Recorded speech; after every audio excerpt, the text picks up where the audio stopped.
basore bagabo namwe mushobora gutera inda uryamanye n'umukobwa akubwiye ngo waneye inda utangiye kuzamura izuru ngo urambeshyera nashaka bakubeshyera ariko menya ngo umwana akenera se agifite ukwezi kumwe mu nda kugeza agize amezi 9 akavuka agakura akagera aho abasha kwikorera nyine nubwo yarabaye umusore cyangwa inkumi.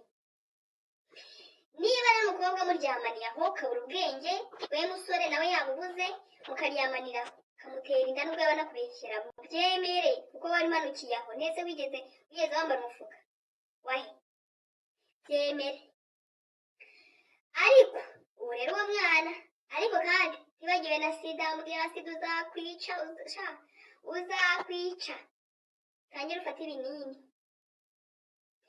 Rero mwabakobwa mwe mwabahungu mwe ubundi ni gute wizera umuntu usiri na mama wawe ntibamwizera ko nimuhorana niba utakwizera mama wawe se ubundi muntu wamwizera mu biki nimugendana ntimugira muti urahura ryanitse ngo iki ngo uramwizeye uzahira umwana utari uwawe urware sida unywe ibinini ate puridasi zigura make mugure puridasi cyangwa se mugure na tesite zigura make rwose n'ubundi ayo wapfusha ubusa urwaye uri kugura imiti cyangwa utega ujya kuzana imiti cyangwa yo kureresha uwo mwana ni menshi mugure tesite mugure puridasi.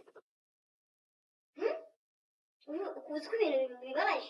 biba byambabaje n'umutima wanjye numva umeze nabi abanzi banjye namwe bifite ibitima nk'ibya shatani ndabashyize namwe mwirinde nubwo munyange ndabakunda ariko cyane abakunzi banjye ni ukuri ntabwo nshaka kubona mwasa